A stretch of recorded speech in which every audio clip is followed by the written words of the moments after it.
Assalamualaikum warahmatullahi wabarakatuh. Alhamdulillah geng, kita bersama lagi. Hari ni aku agak gembira sangat-sangat selepas Parti Pribumi Bersatu, Parti Bersatu dah keluarkan satu tindakan tegas kepada ahli Parlimen Kuala Kangsar, dan tak lama lagi kemungkinan besar ahli Parlimen Labuan pula kena seperti mana ahli Parlimen Kuala Kangsar kena. Awaklah depa tak pecat. Pecat je lah. Duk tunggu apa dia lagi? Pecat je. Duk simpan buat apa lagi? Hampa kata dia pengkhianat. Cyber trooper hampa di bawah pun pakat-pakat kata ahli Parlimen Kuala Kangsar pengkhianat. So apa lagi simpan pengkhianat? Pecat. Pecat. Dan seperti mana hak yang kita tahu, ahli Parlimen Kuala Kangsar dah digantung oleh Hamzah Zainuddin sebagai setiausaha Perikatan Nasional Parti Bersatu. Dan bila nak pecat? Pecat je. Pecat settle masalah. Alah, satu kerusi je pun. Syafiq Alim kata, apa nak heran, satu kerusi je. Mereka kata lah, mereka kata, geng-geng cyber trooper, mereka kata hak di bawah ni, dekat live TikTok mereka. Alah, jangan simpan pengkhianat di antara 74 orang ni. Bayangkan, antara 74 orang ni, kalau ada seorang pengkhianat, kita akan berpecah. So, kita perlu pecat pengkhianat. Sekarang ni, bukannya seorang je pengkhianat. Dah ada 2 orang pengkhianat Parti Bersatu. Tapi untuk pengetahuan hampa, ahli-ahli parlimen sekarang ni memang dah ada anti lompat parti. Kita tak boleh melompat sana sini. Kita tak boleh suka hati melompat. Kalau kita melompat, kerusi yang kita bawa tu kita automatik tergugur. Secara automatik akan buat pilihan raya kecil dekat parlimen kita. So, yang ahli parlimen yang hanya boleh buat dan yang mereka boleh buat, memberi sokongan kepada Perdana Menteri. Tu je yang mereka boleh buat. So, bermula daripada seorang, naiklah 2 orang, ahli parlimen Labuan pula, dan lepas ni siapa dia? Kita dengar-dengar sekarang ni, insya-Allah kemungkinan hampir 5 orang. 4 ke 5 orang. Totally, insya-Allah dalam masa tahun ni yang akan bagi sokongan kepada Datuk Seri Anwar Ibrahim. Sebab kita dah nampak jelas apa yang Anwar Ibrahim bawa sebenarnya ni. Biasalah kalau hampa pergi dengar Pertikaian Nasional, Perikatan Nasional Parti PAS, Parti Bersatu punya hujah. Oh, mereka akan kata mereka tak nampak lah. Tapi kenapa apa yang Anwar Ibrahim usahakan, belanjawan yang Anwar Ibrahim bentangkan ni, yang menyebabkan orang ahli parlimen Pembangkang seorang pun tidak menentang belanjawan Datuk Seri Anwar Ibrahim. Seorang pun. Hampa tengok, belanjawan diluluskan tanpa ada suara yang katakan tidak pun. Semua kata sokong. Yang mana waktu speaker kata, okey, kalau tidak bersetuju boleh katakan tidak. Satu suara pun tak ada. Jadi, ahli-ahli parlimen hari ini ni, mereka nampak perjalanan ataupun usaha Anwar Ibrahim ni memang straight to the point. Memang nampak kerajaan nak hapuskan kemiskinan tegar. Kerajaan nak ubah negara kita ni menjadi negara maju. Negara yang bukan membangun. Kita nak negara kita ini hebat di rantau Asia, insya-Allah akan sampai ke rantau dunia. Jadi, sekarang ni kita menunggu bilakah Parti Bersatu nak pecat 2 orang ahli Parlimen Kuala Kangsar dan ahli Parlimen Labuan. Jadi aku nak bawa dengan hampa bersama-sama, kita dengar apa yang diperkatakan oleh Syafiq Fadli. Jom sama-sama kita dengar. Parti Pribumi Bersatu Malaysia PPBM telah membuat satu keputusan yang paling demokrasi, iaitu menggantung ahli parlimen Kuala Kangsar selama 4 tahun kerana menyokong kerajaan perpaduan. Paling demokrasi sebab kononnya mereka inilah parti yang mengamalkan politik terbuka. Kesian Hamzah, pening kepala. Ambil masa hampir sebulan untuk membuat keputusan, di luar mati mak, ditelan mati pak. Last sekali gantung saja. Sebelum ini Hamzah dakwa ahli parlimen Perikatan Nasional diugut. Anwar cabar beliau tunjukkan bukti sampai ke sudah beliau tak jawab. Dah hampir sebulan baru nak kumpul bukti. Lepas tu dia kata pula ahli Parlimen Perikatan Nasional dihasut. So mana satu ni Hamzah? Ugut ke hasut? Apa punca semua ni? Semua ini adalah gara-gara Perikatan Nasional sendiri yang menggunakan segala helah untuk menghalalkan tindakan mereka menjatuhkan kerajaan. Ingat lagi cerita kononnya nak jatuhkan kerajaan selepas pilihan raya negeri. Lepas tu cerita Ogos, saya pun dah lost track dah. Sekarang ni dah berapa hari bulan Ogos. Dan dia kata lepas Pulai, lepas Pelangai, lepas ni tak mustahil. Dia kata lepas Kemaman pula. Macam mana kerajaan nak jatuh kalau tak ada usaha untuk pujuk atau hasut ahli parlimen kerajaan untuk menyokong Perikatan Nasional bagi cukupkan nombor? Jadi jangan salahkan orang lain. Kamu yang mulakan. Cuma tak logik lah kalau PMX nak ugut ahli parlimen untuk menyokong beliau. Sebab kerajaan sekarang dah kukuh dengan sokongan 147 ahli parlimen. Sebenarnya tak perlu pun nak tambah lagi. Jadi kenapa ahli-ahli parlimen Perikatan Nasional ini menyokong kerajaan? Baca kenyataan mereka. Semua ini kerana rakyat. Sebab itu saya respect dengan mereka ini. Ambil langkah bertanggungjawab dan matang untuk memastikan mereka tidak menjadi politician yang angkuh dan sombong. Apa salahnya kalau beri ruang kepada kerajaan ini untuk 5 tahun ini saja. Stabilkan politik negara. Cukuplah usaha untuk menjatuhkan kerajaan. Cukuplah dengan pergelutan kuasa. Letihlah. Penggal lepas kita dah ada 3 pertukaran Perdana Menteri. Tunggu 5 tahun. Lepas ni kita lawanlah dalam PRU ke-16. Sekarang fokus kepada isu rakyat. Jadi kerajaan yang baik dan jadi pembangkang yang baik. Kita majukan negara sama-sama. Ini tidak hari-hari Ratib nak jatuhkan kerajaan. Sekarang kena pada kau hadaplah. Lepas PAS kata kenyataan yang menyatakan bahawa lebih ramai ahli parlimen yang akan mengikut Kuala Kangsar sebagai kenyataan yang mengarut, Labuan pula ikut. Tahniah Labuan, keputusan yang bijak dan matang sebagai seorang politician. Tindakan 2 ahli parlimen ini sudah pasti akan menguji Perikatan Nasional. Kalau sekadar digantung, mungkin lepas ini akan ada lebih ramai ahli parlimen Perikatan Nasional yang akan menyokong kerajaan untuk memastikan masa depan rakyat. Buatlah. Yang penting ini yang terbaik untuk negara. Okey, geng. Kita boleh tengok akan lagi ramai. Akan sebab apa? Sekarang ni dia pun nak merayan macam-macam kan, disebabkan dia pun kata kerajaan zalim, kerajaan itu, kerajaan ini kan. Padahal apa yang kerajaan hari ni buat, itulah yang dibuat oleh mereka dulu. Waktu mereka memerintah pun mereka buat seperti kerajaan hari ni. Tapi untuk pengetahuan hampa, kerajaan hari ni tidak sezalim seperti Perikatan Nasional. Hampa boleh tengok cara mana mereka hina Perdana Menteri, cara mana mereka hina, mereka cerca, mereka fitnah keluarga, anak dan isteri Perdana Menteri. Cara mana sehingga menteri-menteri menjadi mangsa sekali. Adakah kerajaan ambil tindakan? Melainkan kalau cyber trooper ataupun penyokong-penyokong Pakatan Harapan yang pergi buat laporan polis, of course lah polis terpaksa ambil tindakan. Jadi inilah sakit hati, sakit jiwa, gundah gulana seperti mana aku buat video mula-mula tadi.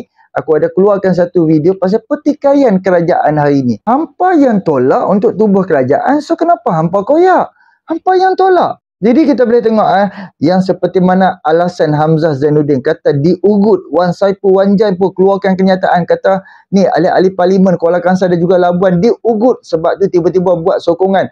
Lepas tu ditawarkan kedudukan di dalam JLC. Waktu Pakatan Harapan tumbang, Perikatan Nasional menjadi kerajaan, hampa yang ugut kerajaan, ugut ahli-ahli parlimen pembangkang, tawar letak jutaan ringgit untuk melompat daripada Pakatan Harapan dan sertai Perikatan Nasional, sertai kerajaan ketika itu. Tapi ahli-ahli parlimen ni daripada Pakatan Harapan dah ada bukti, ada data screenshot daripada WhatsApp, terus pergi buat laporan polis. Tapi apa yang dibuat oleh kerajaan, apa yang dibuat oleh pembangkang hari ni? Adakah yang mereka kata hak yang penawaran, hak yang diugut, ditawar oleh siapa dia, oleh Tan Sri, oleh Taiko, oleh ahli-ahli parlimen lah apa semua ni, diugut katanya. Jadi hampa screenshot handphone tu, screenshot lah WhatsApp tawaran tu, pergi buat laporan polis. Kan senang. Tapi sampai hari ni hampa tak pergi buat laporan polis. Jadi siapa yang betul sekarang ni? So, jom kita dengar apa yang ulasan terhadap ucapan Hamzah Zainuddin. Jom sama-sama kita dengar oleh Syafiq Fazli juga. Dia memperjelaskan ni. Hamzah ni ada agenda dia. Dia ni hati dia busuk. Dia kecewa sebab dia tak dapat jadi menteri. Dan sekarang ni hampa tengok ada 3 orang. Ketua Pembangkang Hamzah, Hadi dan juga Muhyiddin. Siapakah yang bakal Perdana Menteri? Depa sekarang ni sebab bukan Hamzah pun, of course lah aku Ketua Pembangkang. Kan? Of course lah aku pun boleh juga jadi Perdana Menteri. Jadi tak apa. Jadi kita dengar dulu apa yang diperkatakan oleh Hamzah Zainuddin dan respon terhadap ucapan Hamzah. Jom kita dengar. Bila saya tengok video Hamzah ini, saya terkejut. Ini merupakan dakwaan yang sangat serius. Tindakan seharusnya diambil jika benar ada tawaran habuan rasuah kepada MP-MP ni. Jadi saya pun carilah apa projek yang ditawarkan kepada MP-MP ni. Cari, saya gelak besar. Korang tengok ni. Dia cadang untuk nak buat hotel butik di kawasan saya. Berdekatan dengan Rahman Golf Club. Proposal pembangunan hotel 40 bilik dilengkapi kolam renang dan pasaraya runcit di Parlimen besok dengan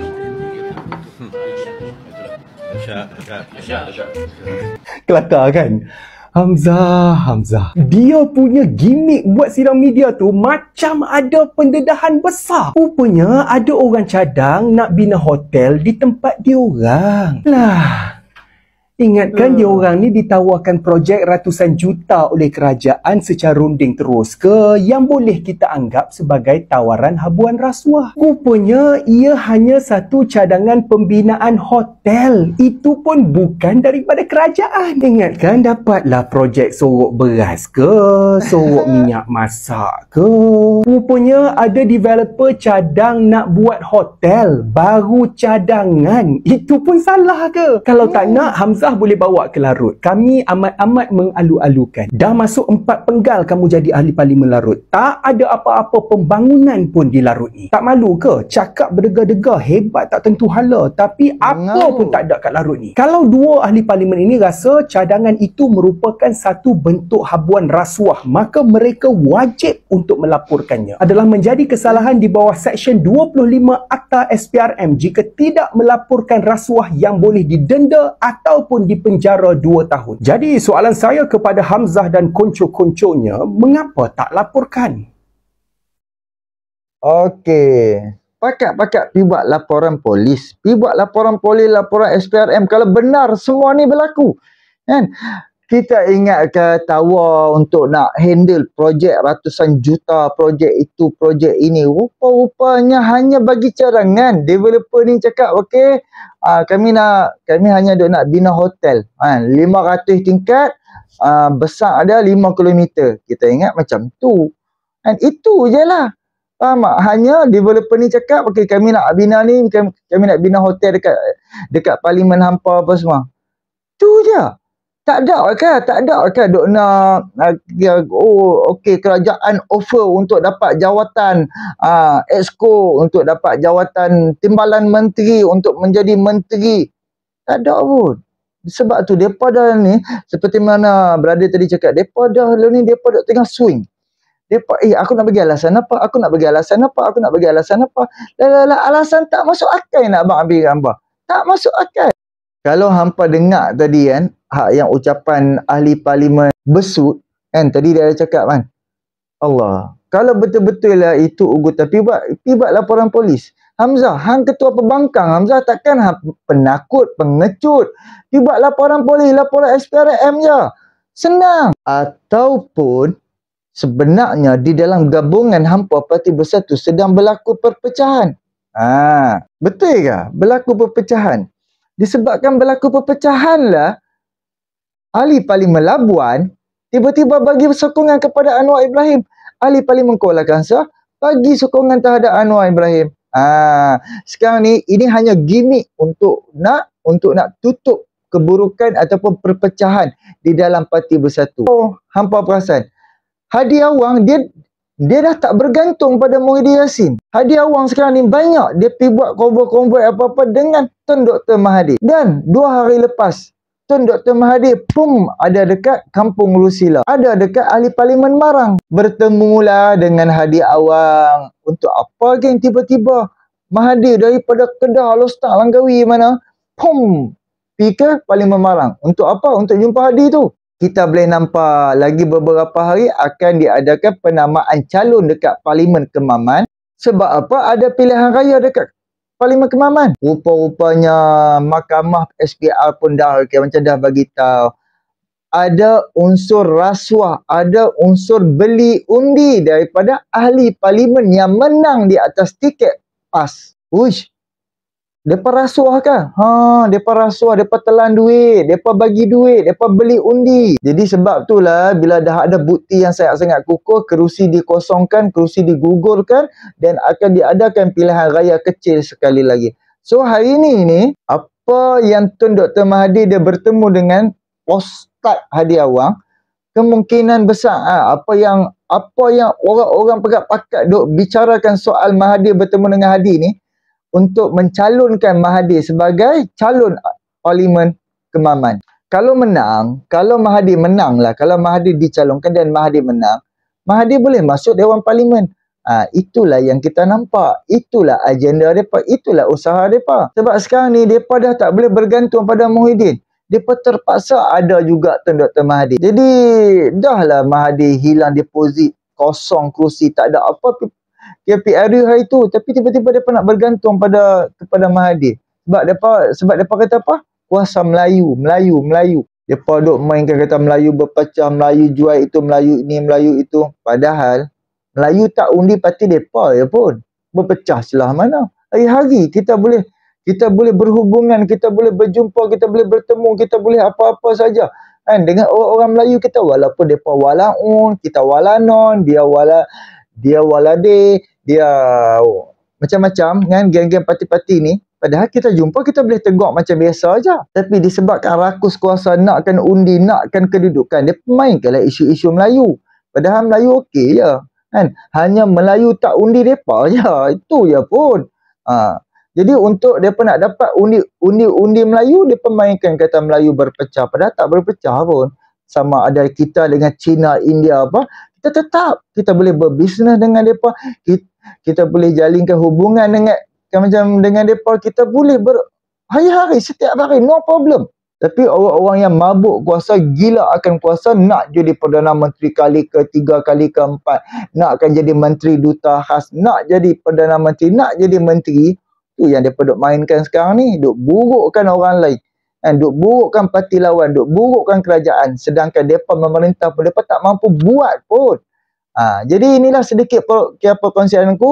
Boleh tolong subscribe, like, komen dan share. Tak akan manfaat tuan. Assalamualaikum. Jumpa lagi.